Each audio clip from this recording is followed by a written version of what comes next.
Good afternoon, everyone, and welcome to the launch of Teagasc Sustainability Report. My name is Kevin Hanrahan, and I'm the Head of Programme in the Rural Economy Development Programme. And I'm just introducing you all today and giving you a sense of the running order. In a few minutes, we're going to hear from Teagasc's Director, Professor Frank O'Mara, who will introduce the afternoon's or the hour's discussion. That'll be followed by a presentation by my colleague Trevor Donnellan, who's head of the Agriculture Economics and Farm Surveys Department. And Trevor will be discussing how the kind of data we're talking about here today are called out within the strategic dialogue document that was launched in Brussels a few months ago, I must say. But the meat of the next hour or so will be from my colleague Dr. Cathal Buckley, who will be presenting the results of the analysis that we've done this year using NFS data and the latest science in terms of indicators of sustainability. There's a Q&A function within the Zoom app that I encourage everybody to use. And at the end of the presentations, we should have lots of time for discussion of those questions that you've raised via the Q&A app. And myself and Trevor will help Cathal in terms of answering those questions at the end of the session. So with that, I'll transfer you over to my colleague, Professor Frank O'Mara, Director of Teagasc. Frank. Thank you, Kevin, and good afternoon, everybody. And you're all very welcome to the launch of the Teagasc National Farm Survey Sustainability Report. And this is an important day on our annual calendar now. At this stage, it's we first published a report on the 2013 data in the National Farm Survey. So we're going back over 10 years now. And I think it has been a very welcome addition to the series of information that we provide from the National Farm Survey. And this report is all about sustainability. And sustainability, it is a big word, a big concept. And I think we are all familiar with the idea that it consists of not just economic sustainability, but also environmental sustainability and social sustainability. And they obviously are hugely discussed topics. In particular, maybe environmental sustainability is very much debated, is very much the subject of policy and regulation. And Ireland has indeed very challenging targets to meet under things like greenhouse gas emissions and ammonia emissions and water quality. So the economics or the environmental sustainability of Irish agriculture is certainly a very, very important area. But it's obviously also true to say that the economic sustainability of agriculture is fundamental to it continuing and surviving and prospering, and as is the social sustainability. So the function of this report is that it provides very good, reliable data on those three aspects of sustainability. And it is based on a representative set of Irish farmers, and the data is collected with huge care by our teams of farm recorders. So it is very rich and reliable data. And at this stage, as I said, for this particular report, we have a time series now stretching back to 2013. Obviously, the overall National Farm Survey stretches back to Ireland's entry into the EU back in 1973. So for the economic elements, we have a very, very long data set indeed. So anyway, in today's report, we are going to talk about the three elements of sustainability, and my colleagues will present on those in detail. But I think there's some very, very interesting features of the data and the report. On the economic side, I think we're all familiar with 2013 as being a year when farm incomes were very seriously challenged and showed very big falls in comparison to what had been a good year in 2022. And I think one of the things that you'll see in today's data is the huge level of income variability that farmers have had to cope with in the last number of years. And following on from that, given the fact that we saw very big drops in incomes in the two highest income sectors, usually that's the dairy and tillage sector, we saw very big drops in their income in 2023. That has led to a significant finding in the social sustainability indicators, which is that the household vulnerability of both dairy and specialist tillage farms is the lowest since we started publishing this report, and that is testament to the very big drops of about 2/3 that dairy farm and tillage farm incomes endured in 2023. I suppose another interesting feature of the social sustainability indicators that we draw out in this report are some of the things in relation to generational renewal. For instance, we talk about the age of farmers and the proportion that have successors and so on, and generally dairying has fewer high age households and has a lower isolation risk than other sectors of agriculture. But on the other hand, dairy farmers do work longer hours than people in other sectors of agriculture. So there are various aspects of social sustainability that are very important to consider. And one of those being generational renewal, as I said, and it's great to see that the Minister has recently announced the membership of the Commission on Generational Renewal, which he has just established. On the environmental sustainability side, I think one of the standout features in the report this year has been the impact of lower nitrogen fertilizer use coming through now in some of the indicators. We know that the overall level of chemical fertilizer use has dropped by about 30% in 2023 compared to pre-Ukraine war levels. And we are now seeing that the total farm and emissions per hectare on the average dairy farm, which would be the biggest sector use of nitrogen, that they have fallen. So the emissions per hectare, emissions per farm, and we have seen that also reflected in the EPA's provisional greenhouse gas emission estimates for 2023. There was a drop of 4.6% in emissions from the agriculture sector, which is partly attributed to that drop in chemical fertilizer use.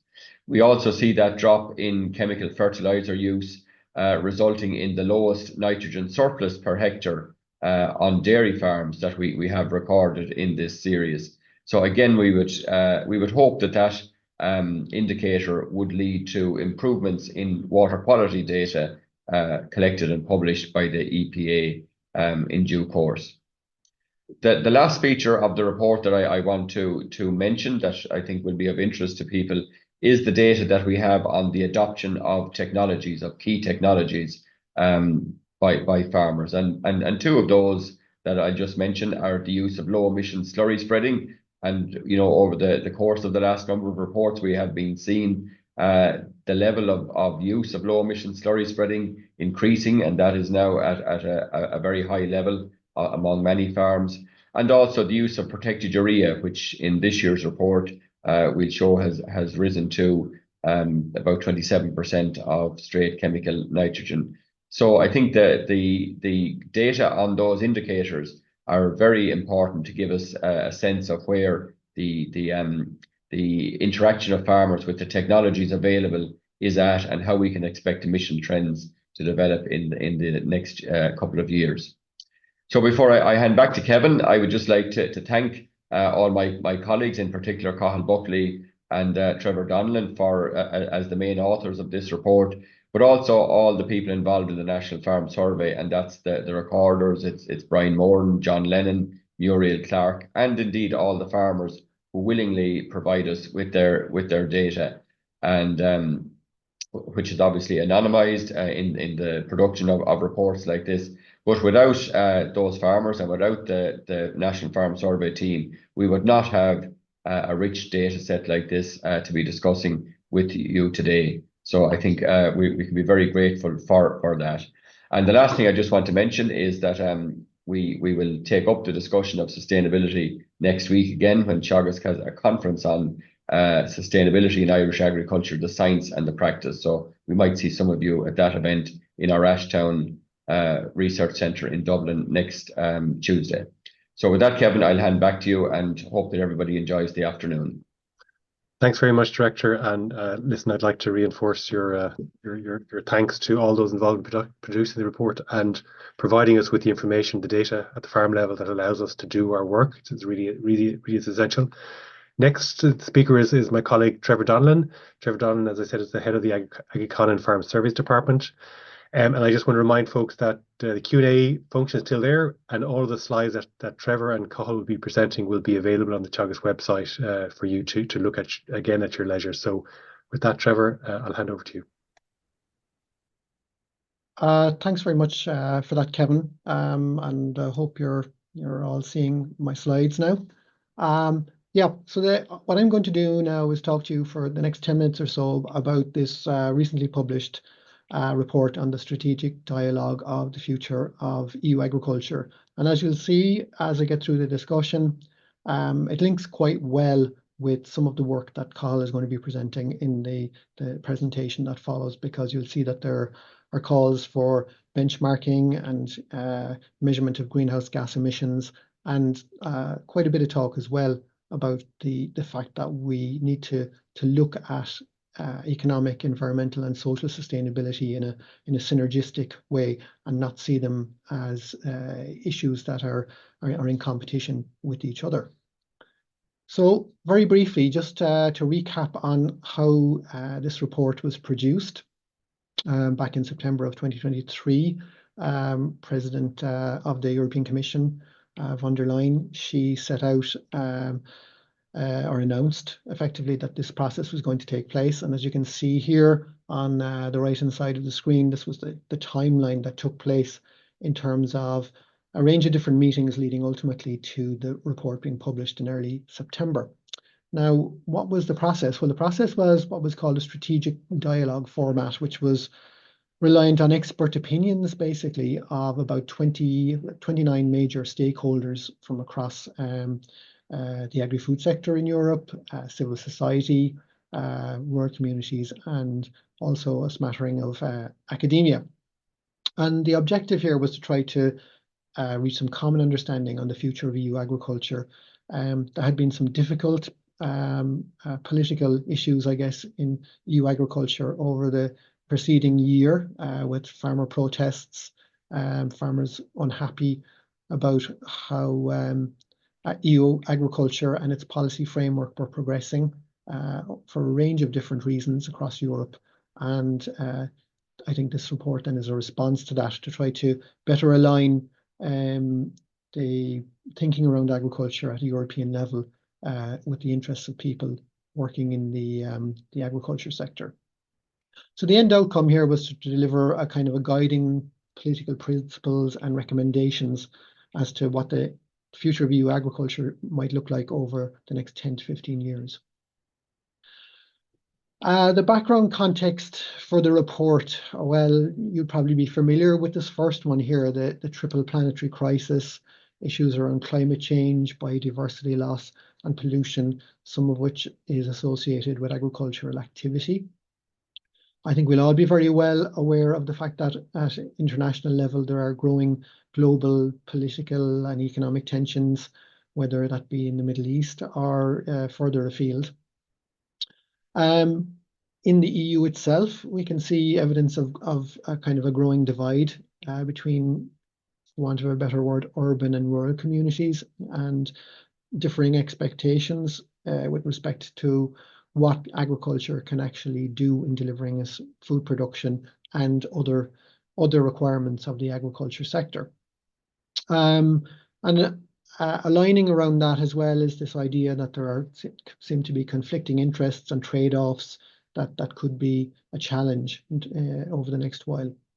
And I guess the need to take decisive action to address these challenges was first and foremost in the minds of those who put together the strategic dialogue. In the end, based on these 5 factors, decisive action is required to try to produce a more resilient, sustainable, competitive, profitable, and a just agri-food system, or so the report tells us. So what is the vision for European agri-food systems over the next 10 to 15 years? Well, one that's balanced from the perspective of economics, social and environmental objectives. There's a focus on trying to optimize benefits in terms of sustainability, resilience, profitability, and greater responsibility in terms of the actors in the sector. And then the report also goes on then to identify a clear range of beneficiaries from achieving this end outcome. And that goes beyond just merely people working in agriculture itself and extends into other people in rural communities and wider society.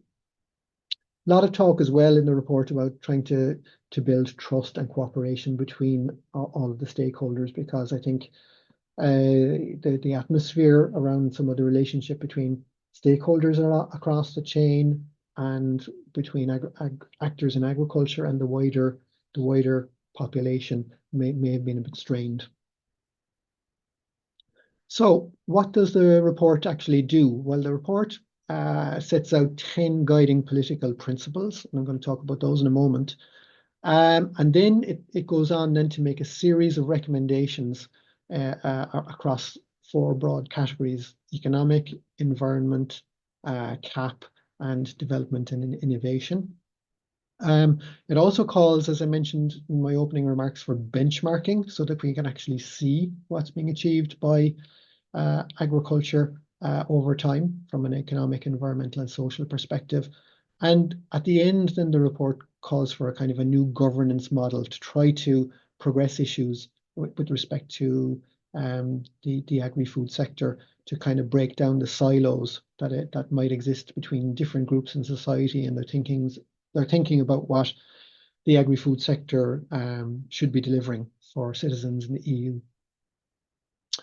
So just to briefly go through what these 10 guiding principles are, the first one is that there is an urgent need for immediate change. The idea that we can't go on as we have been, and that we need to make progress urgently around a range of different issues.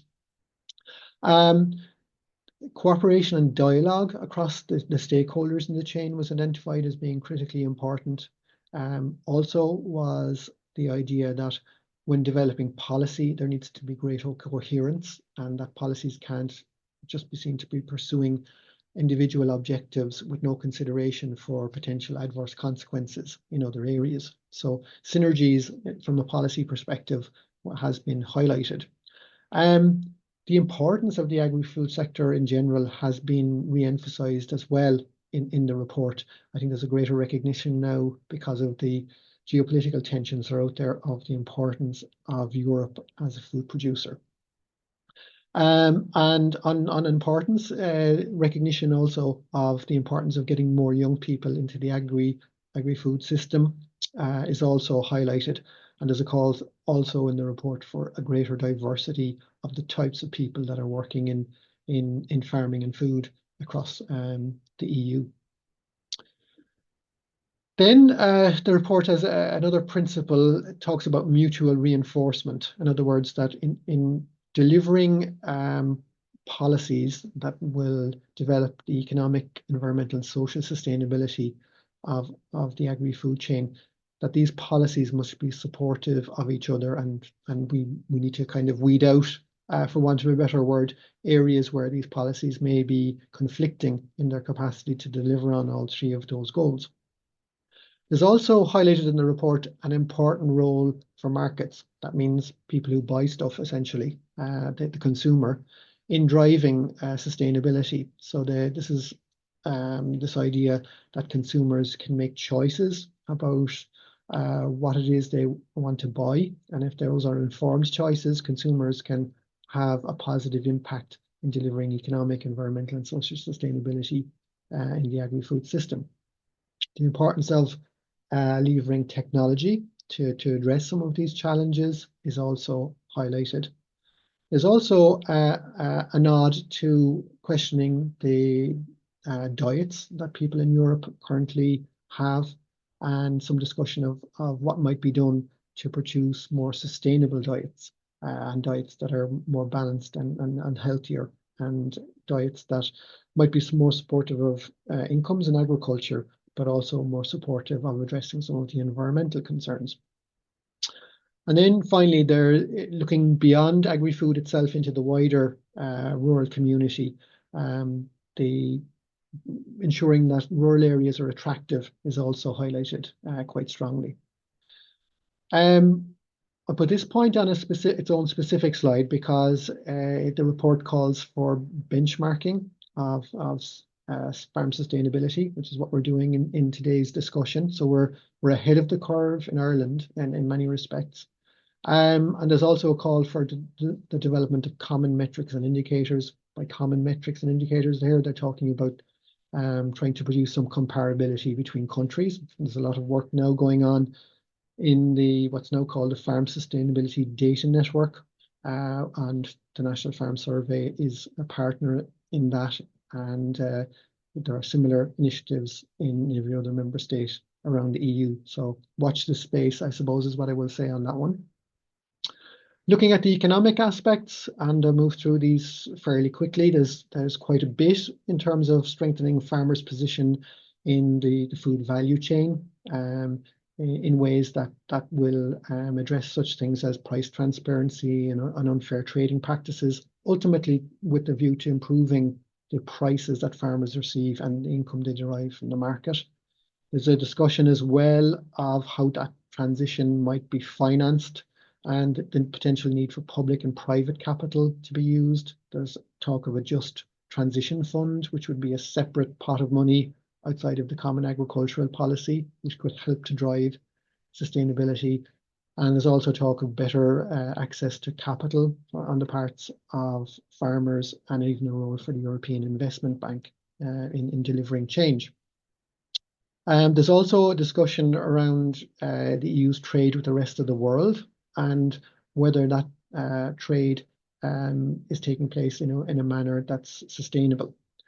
So that there are aspects there to be considered as well, and a call for basically trade policy reform at the global level that takes better account of the wider sustainability objectives we're talking about today.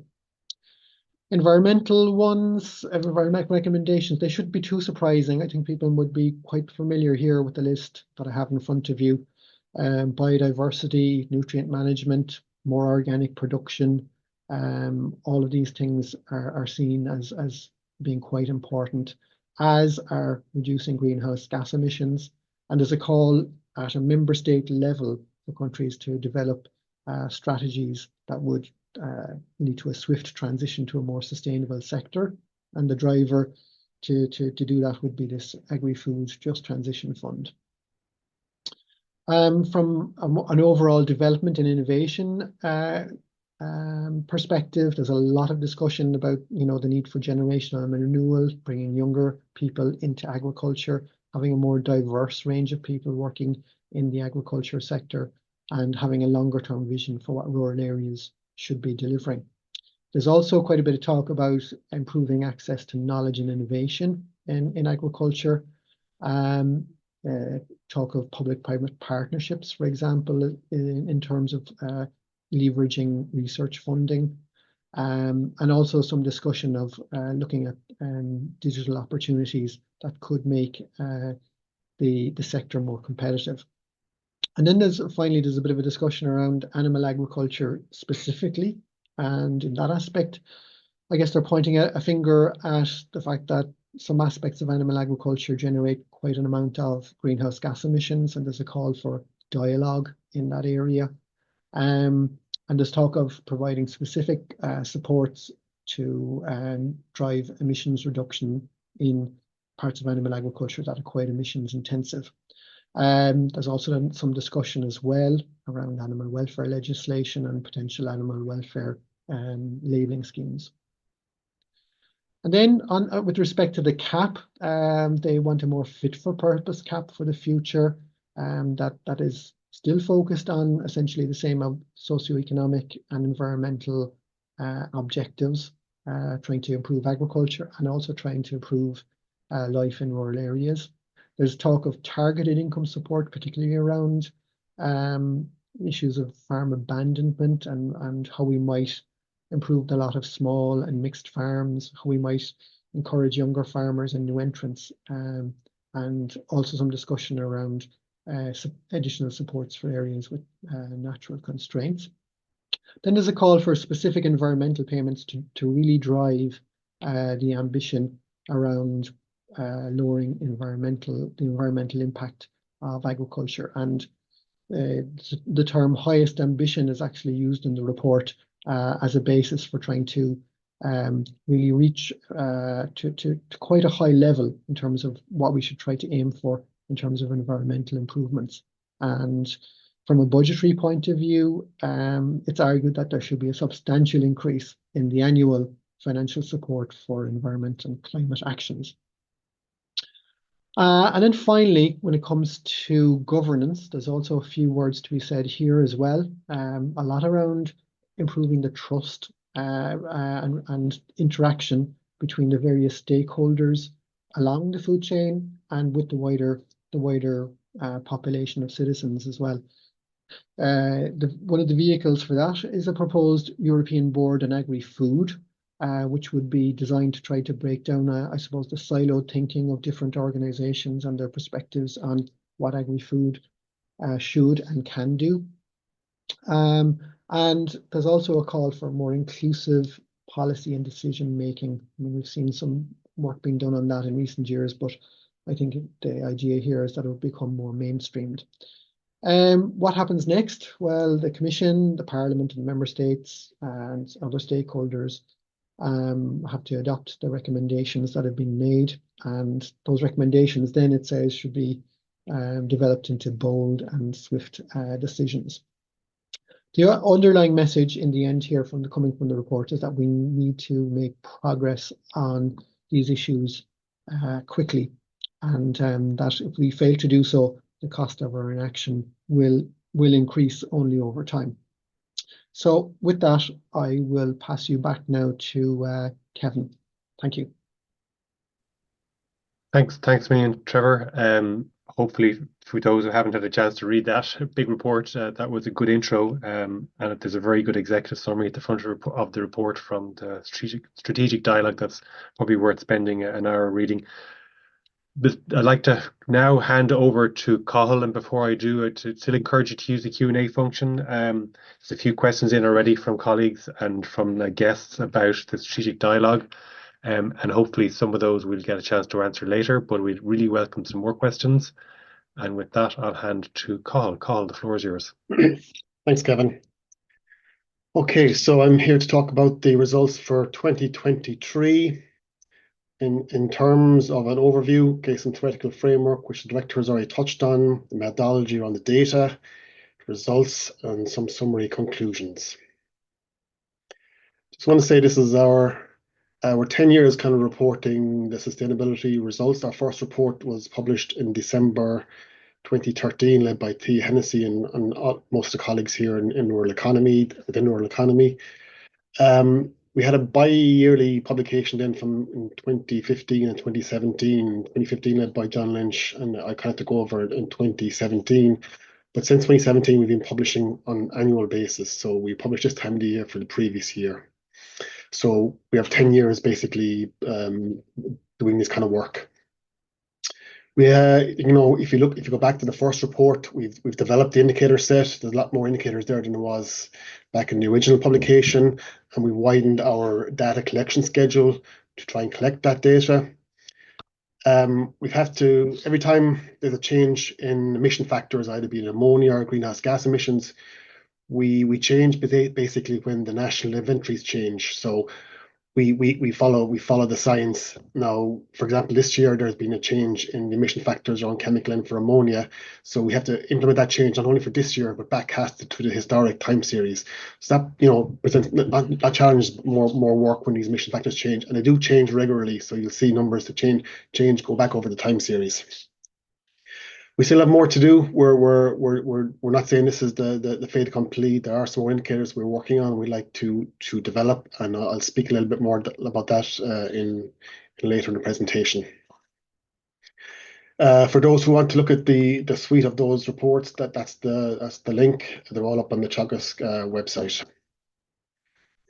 Okay, so the director mentioned, look at in terms of conceptualizing sustainability, I like to try and bring it down to to a concept like a three-legged stool. You have three dimensions. You have the economic, the environmental, and the social. And you have we call it what we like to call innovation, which buttresses the three legs of the sustainability stool. Now, no one leg of the sustainability conundrum or stool is more important than the other. And if one leg is unstable, then the system could well keel over or fail. So we have to keep that in mind when we're talking about sustainability. It's just not one. It's not just economic or environment. The three interlink and are codependent in a sense. Just in terms of the data we're reporting across dairy, cattle, sheep, tillage farms, the sample is nearly 800 farms in 2023, which represents a population of 883,771. We get these population weights from Central Statistics Office. They're basically based on size and system, so to make the replicable as the larger farm systems. We don't have very small farms in sample, although we do a supplementary small farm survey every now and again. We don't have pigs and poultry. We have some data on pigs. We don't publish it that often. We don't have data on like indoor systems like poultry and kind of intensive systems like say horticulture, small area horticulture. In terms of the farm sizes, I want you to take note of the fact that dairy and cattle have significantly larger sizes than the cattle and sheep, which will come to explain the results later on be important. Also, I want you to take note of the fact that even though we classify these based on F8, the EU typologies, and it's based on what's the dominant output of that system, be it milk for dairy, specialist dairying, cattle, specialist sheep is mainly sheep production, and arable is mainly crop production in terms of the euro output. Finally, then I guess just to say that the dairying farms are operating at significantly more higher levels of intensity than the livestock and the kind of livestock component of the tillage farm. Just some housekeeping in terms of presentation of results. When you see a diagram like this, the box in the middle is the interquartile range, where you from the 25th to the 75th percentile. The one in the middle is the median. The whiskers in are the 10th and the 19th percentiles. When you see a diagram like this, we've broken up the results by top, middle, and bottom by economic performance based on gross margin. When you see a diagram like this, we're comparing across farm systems. So dairy will always be blue, cattle will be red, sheep will be purple, and tillage will be green. And finally, when you see a diagram like this, we essentially are reporting the time series where we're taking a 3-year rolling average to try and account really for positive and negative price and weather shocks. Things can happen in one individual year to make income or environmental things look very good or very bad. But when you look at them in the round of the time series, it can be smoothed out. So for example, the first data point there, 2016, 2018 is the average of 16, 17, and 18, and so on. Okay, starting with the economic leg of the stool. We report two basically on output, the gross output per hectare, which is the revenue generating capacity exclusive of subsidies, but inclusive of inventory changes. The gross margin per hectare is the gross output less the direct costs. We have two income measures, family farm income per hectare, which returns to family labor and capital. And we have returns to labor it's the income per unpaid family labor unit. We finally two then is market orientation in terms of reliance on the market versus subsidies. And finally, economic viability is a 1-0. Definition being if the hours work can return the minimum wage plus a 5% return on non-land-based assets, the farm is said to be viable. And if it can't meet that criteria, that benchmark, it's said to be not viable from an agricultural production's perspective. So starting with some of the land-based ones, okay, so this is the results for 2023. Now the trend is consistent. The trend between dairy and other systems is fairly consistent through time, and that dairying returns are significantly higher per hectare gross output, gross margin, and family farm income. Now you'll see that the tillage in the last slide there is in line with the livestock systems, which is unusual. 2023 was a very challenging year for tillage and dairy farms, and their results were significantly back from what happened in 2022. And you can probably see this, you're starting to see this in the longer term trends here on the right-hand side where we look at the time series. Okay, so generally speaking, the trend has been upwards since the start of the 2016, like since quota abolition. Essentially, the trend has been upwards for dairying and generally speaking for tillage. But if you look at the last slide, you'll see there that there was a significant readjustment towards the end of the time series. Like 2022 was a record income year. 23 was a record low income year for cattle and for tillage especially and dairying. That's since, like, when I say that, it's in terms of when we start looking at the report, started reporting period of 2013 when we first published these reports. I just want to say, in terms of looking within system heterogeneity, I said that there's heterogeneity across systems. There's also within system heterogeneity. So this is the top, middle, and bottom by family farm income per hectare for 2023. So you can see there's significant variability within the population. I just want to put up 2022 just to show you, look, the volatility or the heterogeneity remains the same. But if you look at the scale of it, I'm reporting incomes at a scale of 5,000 for dairying in 2022 versus, tapping out less than 2,500 to 2,500 on the scale for 2023. That'll just show you the level of volatility or between 1 year and the next. So moving on to the next measure of income is the family farm income per unpaid labour unit. So again, look, the differential in terms of the trend is the same. Dairying is much more ahead of the other systems. This tends to be, in previous years, tillage and dairying were quite comparable, but again, tillage took a battering in 2023 versus 2022. I just want to put up 2022 so you can see the difference. And in the scale, the x-axis there on the left goes from 40,000, the right goes to 120,000. So you can just see the reduction in incomes. Look, cattle and sheep systems are relatively stable in terms of their challenge. They're challenged to begin with, but the dairying and the tillage had significant volatility 22 versus 23. And again, you're seeing that in the time series. Normally, you don't see these kind of down movements that based on a 1 or 2 year basis. But 22 record high, 23 record low in terms of the reporting period. Again, we've seen there's differences across systems, but again, there's differences within systems. So look, the scales are different in dairy, tillage, cattle, and sheep. But there is significant differences between the top, middle, and bottom. Some driven by physical factors, some driven by management factors, and so on and so forth. Another one the final one I want to report on in the economic indicators is viability. So as I say, it's a binary 1-0. Can the minimum wage for labour input be achieved plus a 5% return on land-based assets? So for 2023, we're seeing results we haven't seen for dairy and tillage before, to be honest. Only about 53% of dairy farms make this criteria, about 30% of tillage farms.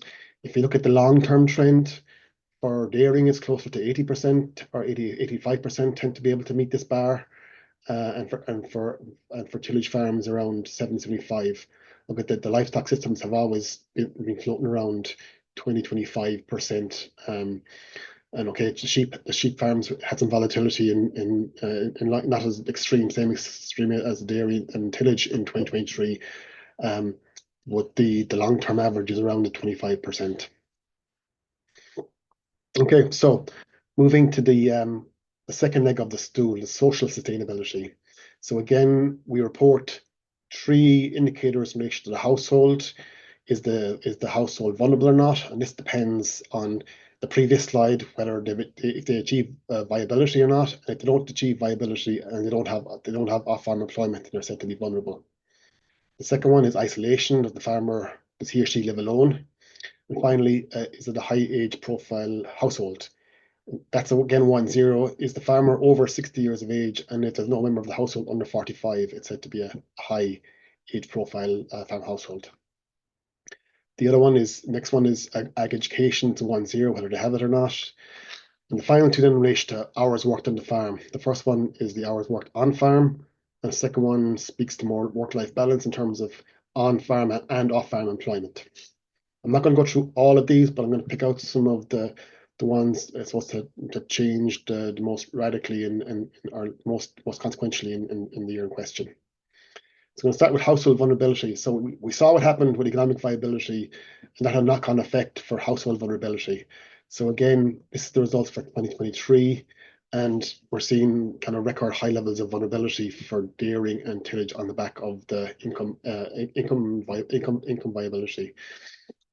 So looking at dairy, over 20% there. In the long-term trend, it's double what normally is. So normally only about 10% of dairy households are regarded as vulnerable, and about 15% of tillage. So you can see that those numbers are significantly higher in 2023.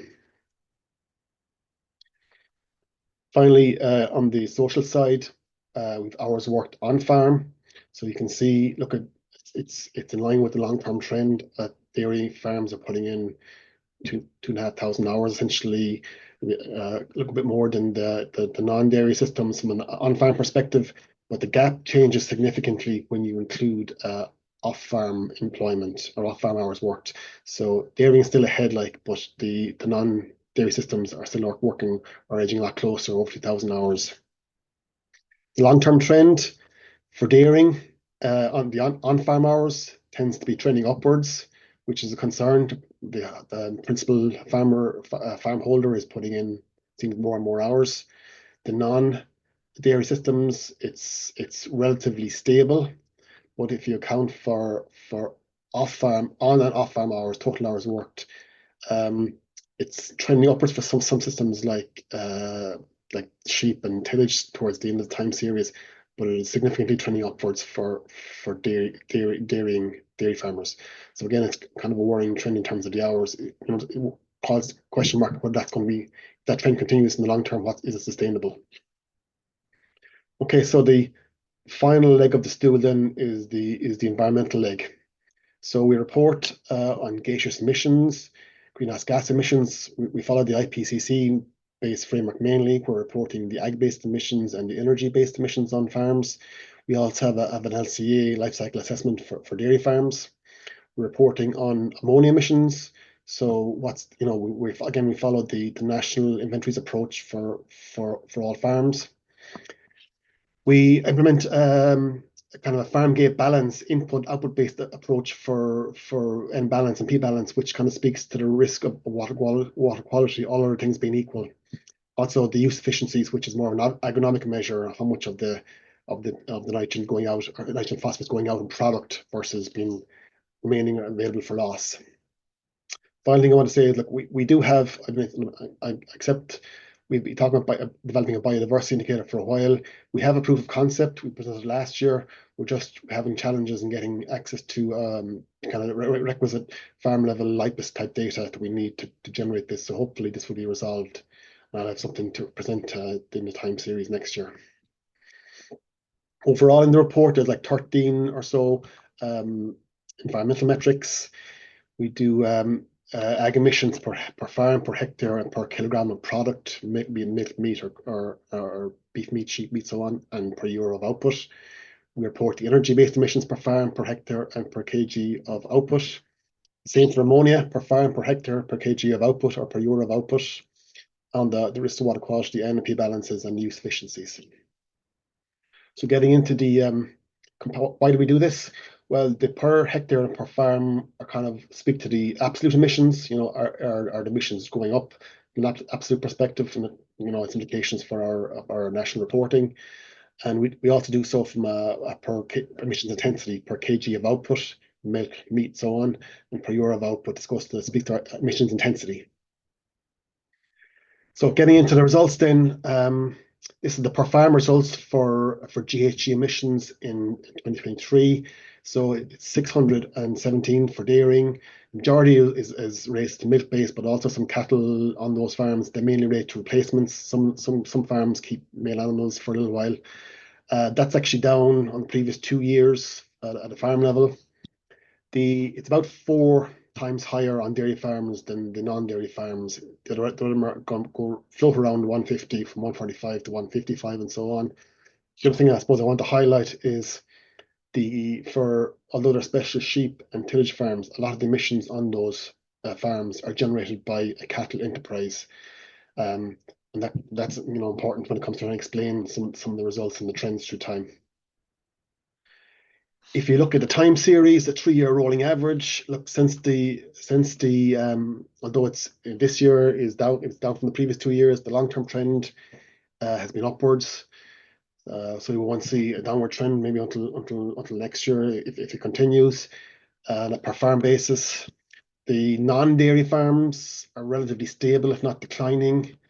And when you balance the two, there's a slight increase in the all farm emissions in the long-term trend. Okay, we've seen a decrease in 2023, but the long-term trend, the dairying emission and the dairy increases kind of counterbalance what's happening on the other farms.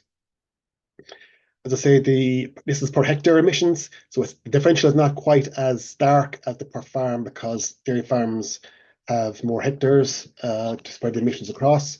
So you're looking at about 9.5 for dairying. It's about double that of cattle and 4 times that of tillage. The emissions per hectare emissions in 23 were down the previous 2 years. So you're seeing a relatively flat profile on a per hectare basis, reflecting that change. And the non-dairy systems are static, if not declining over the time series. So look at I just want to speak a little bit about the dairy emissions because as we've seen, they're generating a lot more emissions than the other systems, and the long-term trend is trending upwards, even though 23 was down. If we look at the the way I explain this is 3 basic components to the dairy emissions. You have the kg of milk produced per cow. This has been trending upwards in terms of more output per cow, which is an efficiency gain. But we're seeing a turn in 2023 because 2022 was such a good milk price year. I think farmers milked on later in the year, but because 2023 wasn't as favorable, cows were dried off earlier, so output per cow we're showing a decline at the end of the reporting period. The second component is the carbon footprint of that milk. So again, the long-term trend is downwards, which means the emission intensity is an efficiency gain. Okay, flatlined again towards the end. Why did that happen? Because it's linked to the output per cow. I guess there's less kgs of milk to spread the emissions across. So we saw a slight increase in the year 2023 versus the previous years. The long-term trend is downward. And finally, this is essentially what's driving the profile of emissions is herd sizes. Okay, herd size declined in 2023, but up to that point, it had been increasing year on year. So, if it kind of follows the pattern next year, we might see that starting to trend downwards. But that's essentially what's been driving the emissions. The first 2 have been efficiency gains, and this one basically adding more dairy cows has driven the emissions. I want to talk a bit about emissions intensity on cattle and sheep farms. Again, the long-term trend is downwards, so they're producing milk at a lower carbon, or beef and sheep at a lower carbon footprint. But just want to say there's significant volatility within each system in terms of top, middle, and bottom. The economic performance, those who do have better economic performance tend to have higher absolute emissions, but lower emissions intensity in terms of product produced. Okay, so moving on then to the second dimension of gaseous emissions is ammonia emissions.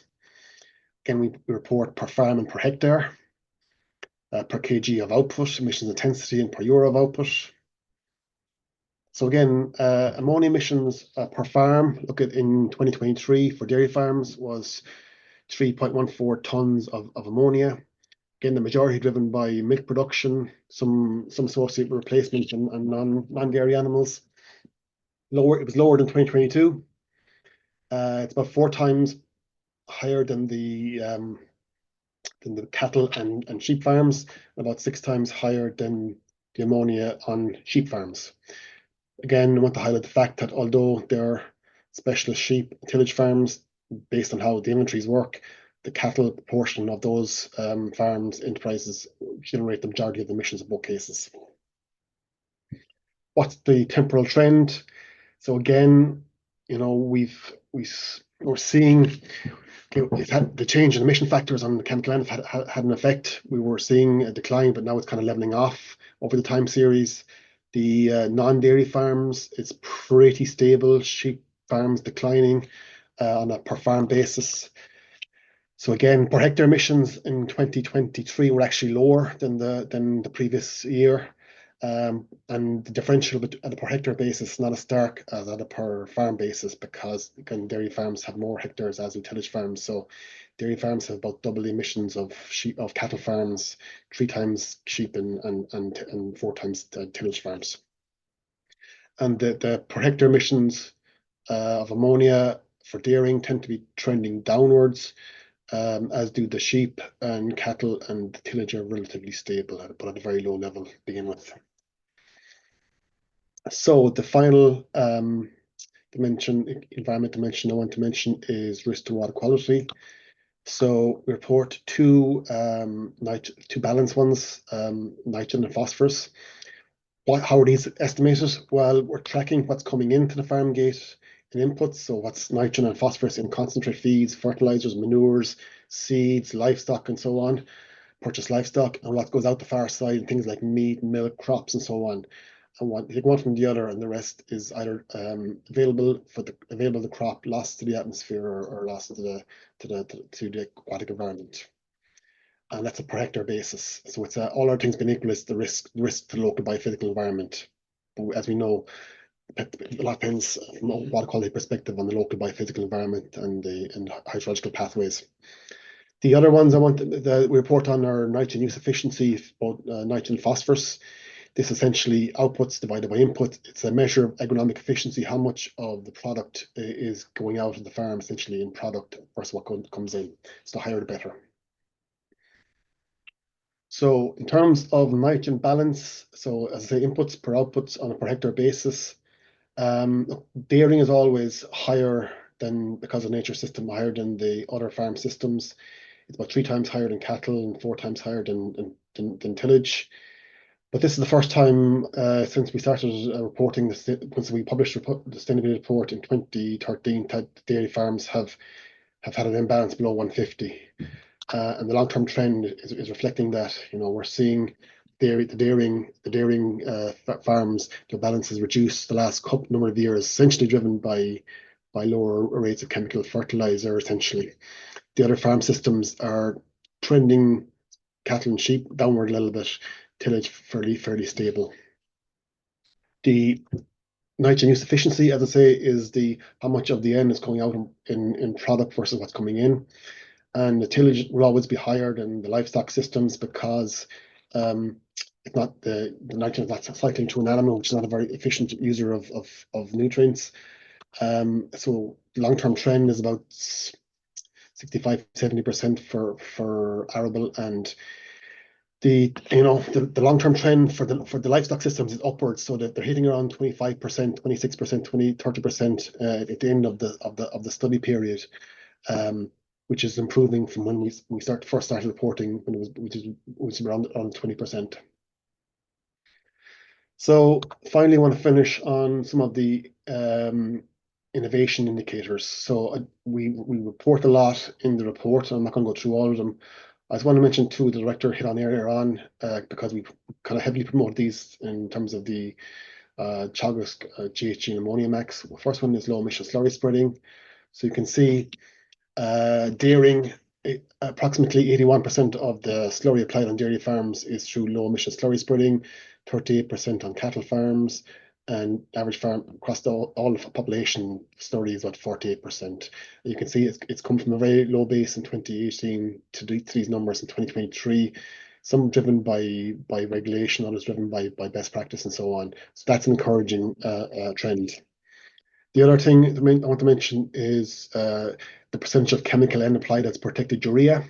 So again, from a very low base in 2018, we're seeing, especially on dairy farms, about 27% of fertilizer was applied last year. Chemical N was in the form of protected urea. It's quite low on the non-dairy farms, but it is increasing. So 6% cattle farm, 3% on sheep farm, and 10% overall. One other thing I want to mention is the actual volume of chemical N fertilizer used. So we're seeing the last couple of years, the trend is definitely downwards. You can see there, especially on dairy farms, but also non-dairy farms. Look, some of it was to do with the price war in Ukraine and so on.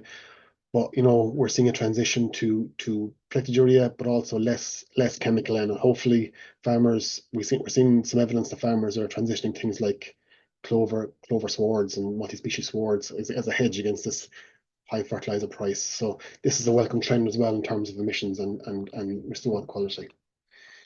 So to summarize, I guess the economic and social metrics in 2023, it was really not a great year for the dairy and tillage farms. Significant volatility versus what happened in 2022, record high, record low. But the dairying continues to have stronger social sustainability relative to other farm systems, even after a tough 2023.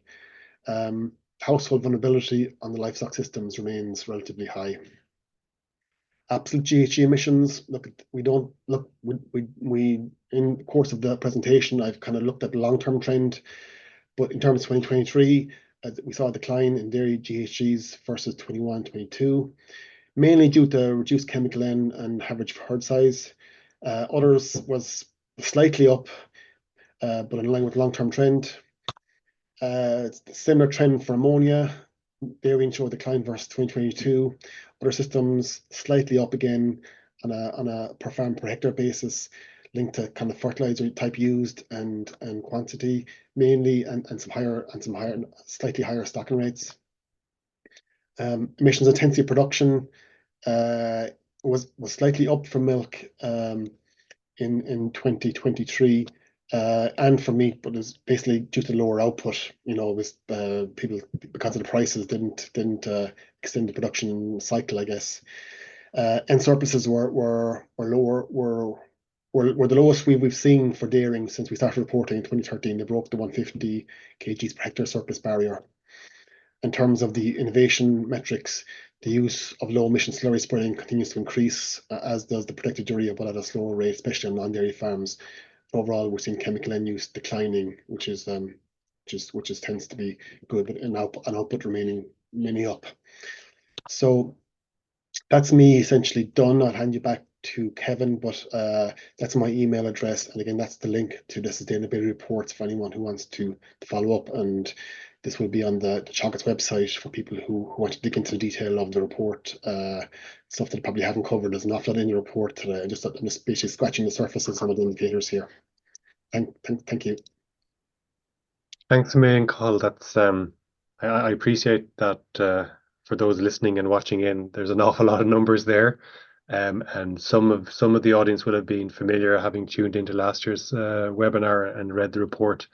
And just to reiterate what Cathal said, download the report, go through it, go to the sections that you're particularly interested in, and feel free to contact Cathal and Trevor in terms of if you have any questions about the methodology or about the results or how to interpret them.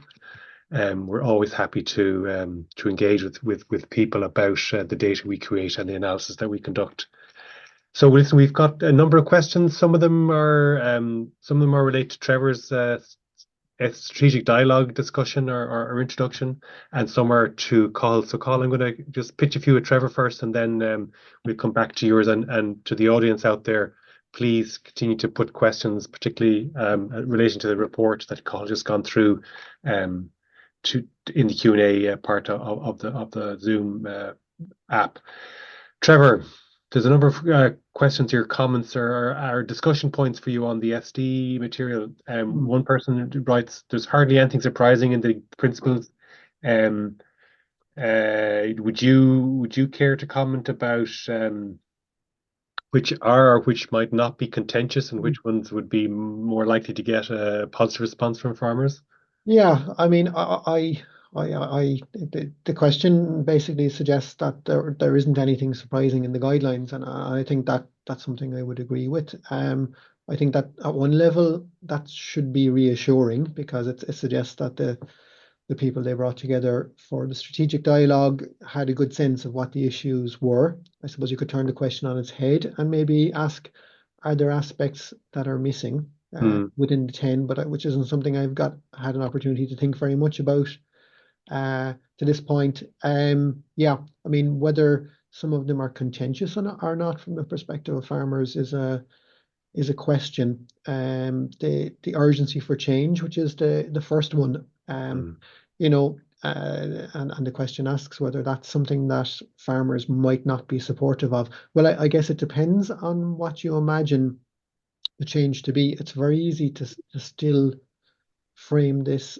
as being a document to drive environmental change, because I think ultimately where the farmer protests came from was concern about the pace of change, and particularly around the environmental targets that had been set in recent years at EU level. So that's where the pushback came from. But if the urgency for change was urgency for change with respect to the other dimensions of sustainability, I guess farmers wouldn't have an issue with that. So again, this will come back to what is the balance here between environment, economic and social, I think, in terms of how this plays out.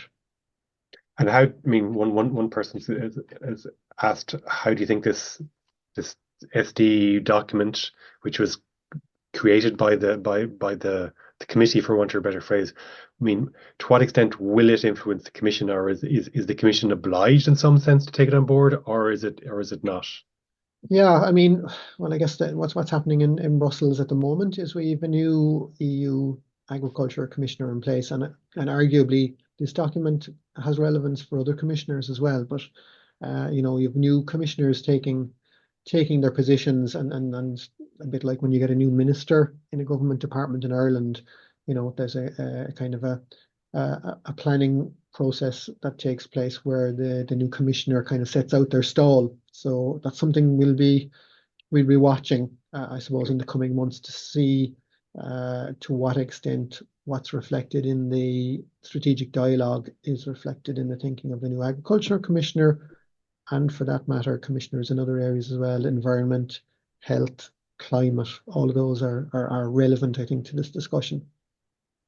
So it's linking the material that Cathal presented and the SD and new dialogue document, and you kind of highlighted in your discussion kind of the call outs from that group in terms of the need for better data. And Alan, our colleague Alan Matthews, has his question about how this farm benchmarking idea will work, and will it, you know,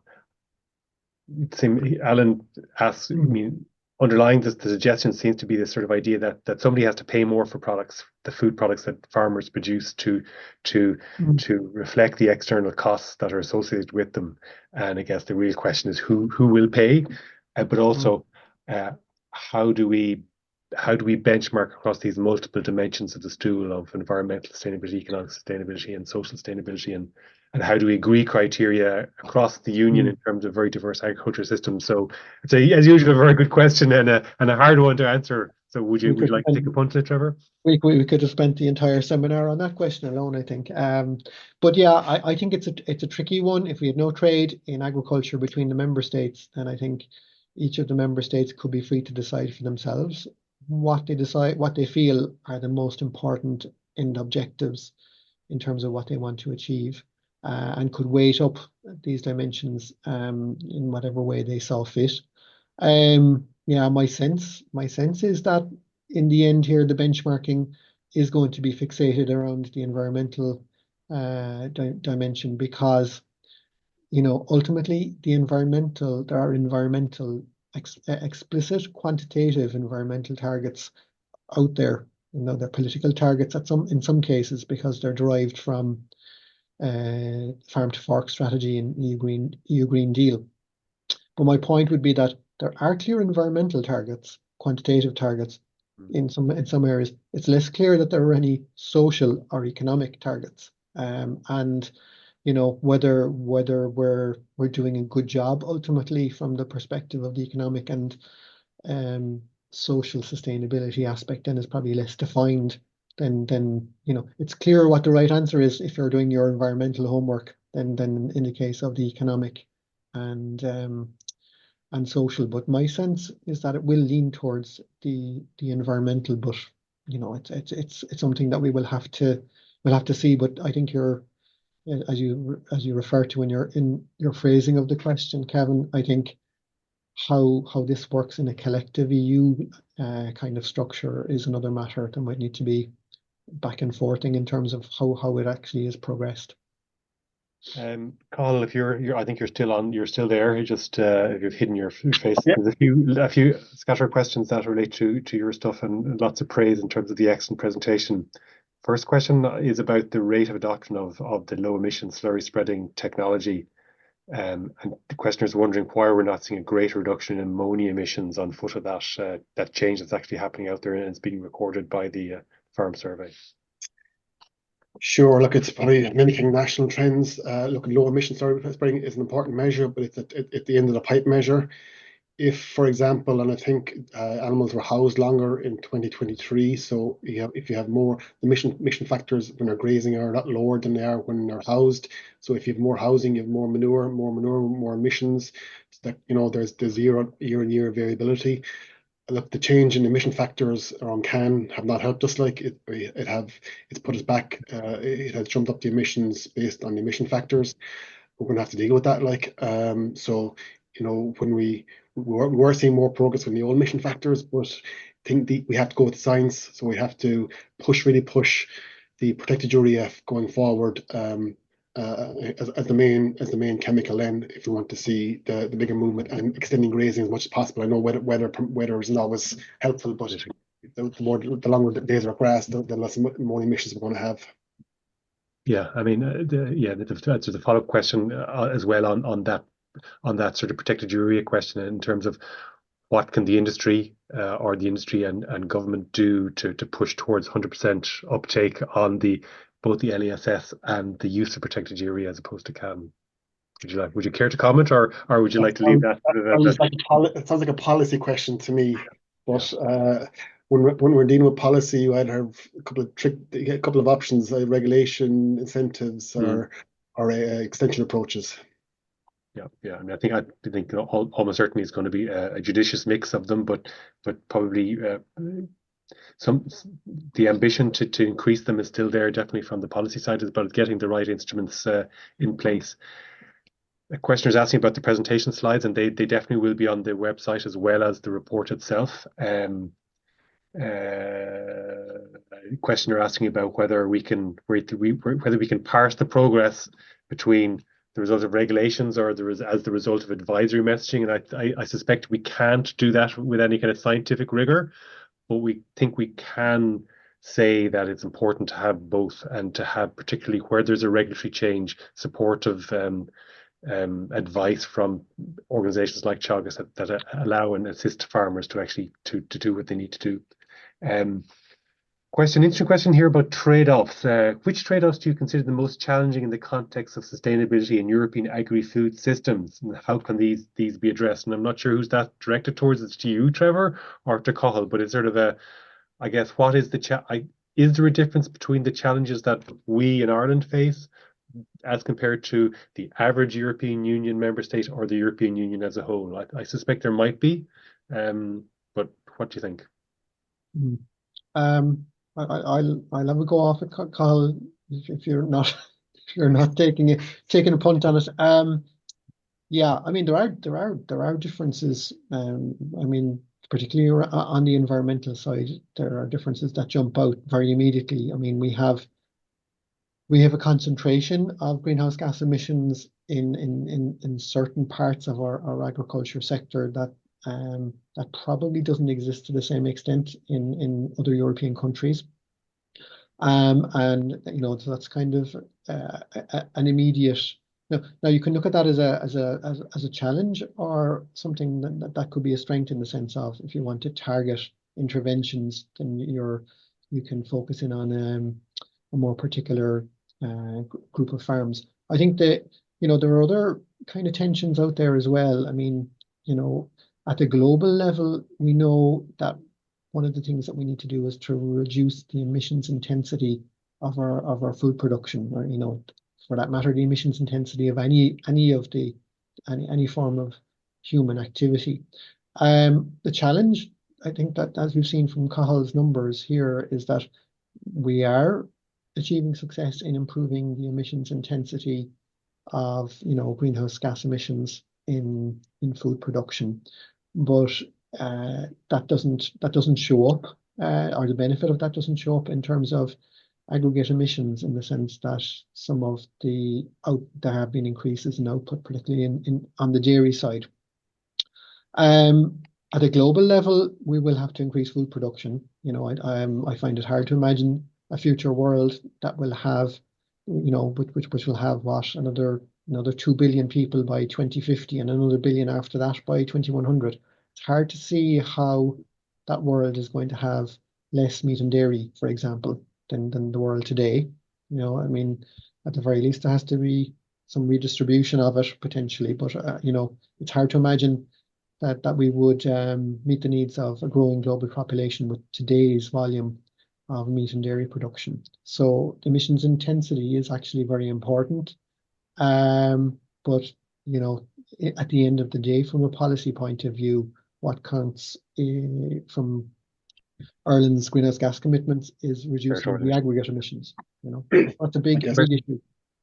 Question from a colleague about the use of protected urea, and wondering if there's any insights from the survey into how the adoption can be increased on both dairy and non-dairy farms. And I guess that's the kind of the honours question, isn't it, Cathal, in terms of collecting the data and then kind of providing insights to policymakers about what kind of interventions could actually change what we're observing. Sure. Okay, it goes back to the other point, if you want to move the dial here, it's either regulation, incentives, or disincentives, or and we've tried the advisories, we're promoting it, and we're seeing probably the impact on dairy farms, but we need to probably, we probably need to get more out there that we have to move to protected urea if we want our emissions to go down. Trevor, any thoughts on the drivers of the reduction in dairy cow numbers that we saw in 2023 and whether or not that will or won't continue in 24 or 25? Yeah, I mean, we started to pick this up in the National Farm Survey even before I think it was emerging in the aggregate data. Whether that's an anomaly in terms of our sample or not, I'm not sure. We've come through a kind of a rough patch, I suppose. 2023 was not a good year at all from the perspective of dairy production. You had a double whammy or triple whammy of high costs, low milk prices, and weather that was not great. So the three of those, all three of those in combination were not good. I think we also had quite a bit of uncertainty around where we were going from an environmental policy point of view. So I guess maybe that has caused some dairy farmers to kind of question what they do next in terms of additions to the herd. And I think there's also probably some farmers maybe recognizing that managing a larger herd is more work, and whether that pays off in terms of the additional income. In a good milk price year, it looks great. Less so in a poor milk price year. So I think we're looking at a combination of factors there, and it could be people easing back and kind of taking a look at what's happening and waiting for greater clarity around where we're going from a policy point of view. From a market perspective, it does appear that the dairy will remain quite profitable. But whether that's enough to continue to drive increases in cow numbers is another matter. Okay, you mentioned there about the sample, and it's a question about liming, Cathal, about that. That's wondering or looking for an explanation for the discrepancy between what the CSO is reporting in terms of lime and what we're reporting. And my hunch is that it's a difference between use on farm versus sales out of a merchant's yard in terms of the total aggregates, because sometimes we can get a disconnect between our fertilizer use and our lime use figures and what the CSO is reporting. Would that be your assessment, or is there something else going on here, do you think? Yeah, we're reporting liming, it's the percentage of farmers who are liming, so we're not actually, we have the quantity of lime applied, but it's in the innovation indicators, it's just the 1-0 whether we're applying or not. We do account for the volume and the GHG inventories or emissions because it's a category. But yeah, so we do account, and we can hoping to do a fertilizer use survey early next year, or maybe this year or next year, to go through some of the chemical fertilizers and lime stats we haven't published in a while. So people we can compare that with the national aggregate and see how close or how far we are. So our indicator is the proportion of farms who are using lime, and that could be going up, even though if the total aggregate tons of lime spread across the country is going down, or vice versa. So, but I keep an eye out on our publications page. I'm looking forward to that fertilizer use survey report sometime next year. Question about year-to-year variation, Cathal. So the questioner makes the point that farmers could do all the correct things in terms of their use of technology and their management practices, but if you've got unfavorable weather, natural conditions, your outcomes in terms of both profit, economic sustainability, and environmental sustainability can go in the wrong direction. So I mean, my response to that question is that it's the need to look at the kind of the trends, the 3-year average. Would you concur with that kind of? Yeah, no, it's fair enough. We're going to have, like, 2022 was a very favorable year economically, and 23 wasn't. So the 3-year average kind of smooths it out. Look, farmers have been dealing with weather for as long as time exists. I guess all we can ask them to do is to implement things that's in the Teagasc MEC curve, the best practice measures, and hopefully in the longer term, the long-term trend will reflect that. Okay. One final question on the economic indicators from the NFS. Colleague Pierce Kelly, who's the head of the sort of the dry stock advisory program in Teagasc, is asking about the sort of divergence in terms of the gross margin increase on cattle farms and the family farm increase. One is much smaller than the other. The family farm income is a very modest increase, and he's wondering, is that because of increasing fixed costs of production on those farms? I mean, I suspect it probably is, because that's the mathematics of it. Without getting into detail, I suspect it is. It's from memory, like fertilizer costs went up, fuel costs went up, electricity costs went up. It's all reflected in the fixed cost element. So then there may have been some investment in environmental proofing the cattle farms. So all those things probably played a role. We're almost kind of coming to the end here. If there's other questions, throw them in quickly. Trevor, circling back to the sustainability or the strategic dialogue, and how long are we kind of got the message that we're a bit ahead of the curve in terms of collecting this data for 10 years, having robust NFS data to sort of talk to the different dimensions of sustainability. What's the road ahead in terms of the European Union's equivalent data collection, and how far is the European Union as a whole from getting to the position in terms of the information that we have here in Ireland? Just blowing our own trumpet a little bit, but just in terms of how long it'll take the system to get to a place where it needs to get to talk in these terms. Well, we won't get too carried away blowing our own trumpet, because we have more data to collect as well, in a range of new areas. Some of them which could be quite challenging, but that's what we've signed up to do. The situation at an EU level is that there are a few other member states that have good national level initiatives where they've broadened out the range of data they're collecting to better capture all of the dimensions of sustainability. Many countries haven't, partially because they haven't seen the need to do that. I think if you look across Europe, countries like Ireland and the Netherlands stand out, to me anyway, at least, as two countries where the environmental impact of agriculture is the subject of very close scrutiny on the part of the media and citizens more generally. What will happen over the next 3 years is that in this Farm Sustainability Data Network is that member states that currently only have data like we saw today in terms of the economic dimension will be required to collect data to be able to report on social and environmental metrics as well. But I suppose the point to make is when they do that, they'll be starting from a position where they'll only have maybe 2-3 years worth of data when they first begin to report on it. The opportunity to collect that data historically isn't there. I'm sure you could probably come up with some kind of way of trying to backcast some of that data to create a longer time series. But the first challenge they'll have is that they'll have data, but for a much shorter window of time than the period since 2013 that we have in Ireland. So I think you know, the fact that we broadened out this data collection exercise, and we didn't do it on a whim. We did it because we recognized that this was going to be something that was important, not just for Irish agriculture, for Ireland itself. I think that's starting to pay dividends now. Okay, we've got one or two questions, and my exhortations have seemed to have borne fruit.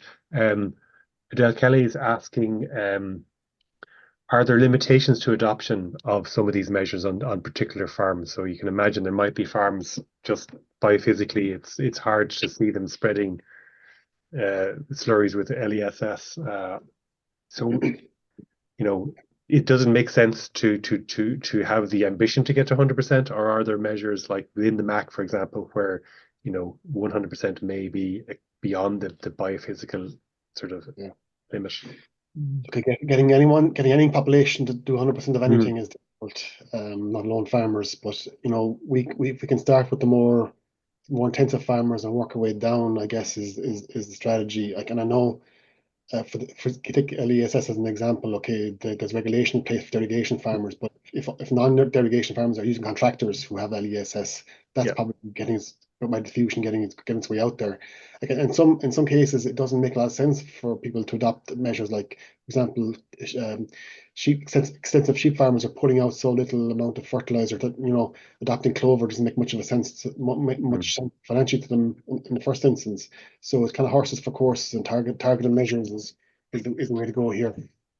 The right measure in the right place is the mantra, right? So a final question is about new technologies. So so we know we have a handle through the NFS in terms of use of LESS, the use of protected urea. The questioner is asking, are there other technologies emerging? And if there are they being adopted by farmers? And how do we capture information about those adoption decisions within the NFS or within other systems that for creating data for policy purposes? And would you care to comment? I mean, what's the process in terms of that? Yeah, look, when we published the ammonia MAC and the GHG MAC, we purposely put in a section of how could this, if farmers adopt this measure, how could it be captured? How it's captured in inventories, and can we record it in the National Farm Survey? So, for example, if farmers adopted low emission or clover multi-species swards, that would be reflected potentially in lower chemical N application rates. Now we try to match the two up, not always perfect data, but where we can, we started to track anything, say covered stores. If they're using slurry amendments, which very few farmers are at the moment, things like that, we're trying to match whatever we can in the MAC to collect activity data to inform the NFS from an inventories perspective. And I think that if I could just add that, Kevin, briefly, like, I mean, it is a bit like trying to see around corners, but what really is helpful in that regard, in terms of identifying new data series that we will need to rely on in future years, is interaction with some of our Teagasc colleagues and the EPA in terms of how the inventory process is actually likely to develop, say for greenhouse gases or for that matter ammonia, and what are the likely technologies that might come forward, because really we want to try and, I think, we want to really be capable of measuring these things at the earliest possible opportunity, so that we have data to support adjustments to the inventories to get the benefit of Ireland actually, or for Irish farmers actually doing this. Like, the critical thing to understand is like the actions of farmers that address environmental concerns, you know, to get that credited in the system that's measuring the environmental impact is the crucial thing. Yes, I mean, just to tell our guests, I mean, we do work very closely with our colleagues in the Crops, Environment and Land Use Programme in terms of the evolving science of this, and with our colleagues in the EPA in terms of how that science kind of transitions towards being incorporated or not being incorporated into the inventory. And once we've got that, you know, we get involved in terms of whether we can collect data to support that second stage, so that we're not waiting for it to have happened in the inventory before it can't really happen in real terms in the inventory until we have data. So for the farmers who support us in terms of collaborating in the National Farm Survey, and for farmers in general, I think the future in terms of getting credit for the actions that they take on farm in terms of reducing the greenhouse gas intensity of their production or the ammonia intensity of their production, it will be a case of having to show somebody in a verifiable way that this is the action that's being taken and this is the result of that action, so that they can get credit. And that will create an extra burden on the system. It is something that the system is going to have to sort of to take on board, and hopefully in the future we will be in a position to reward or compensate farmers for some of those extra costs in terms of demonstrating what they're doing. And that circles back again to the sustainability dialogue and Alan Matthews' question about, who's going to pay for all this extra information, because it's going to be necessary to make progress. Okay, with that, thanks very much for everybody who's dialed in. That's about an hour and a half of talk about the 3 dimensions of sustainability. I'd like to thank you all for coming. I'd like particularly to thank my colleagues Trevor, Donnellan and Cathal Buckley for the great work they've done in compiling this report, and of course all the other people that the Director Teagasc Franco Mara thanked in the opening of the seminar, in terms of the many people whose work underpins all of this stuff. So thanks a million. Download the report, give it a read, and the slides, as I said, will be up and available for you to look at again as well. So with that, I'm going to close the seminar and thank you all for taking part.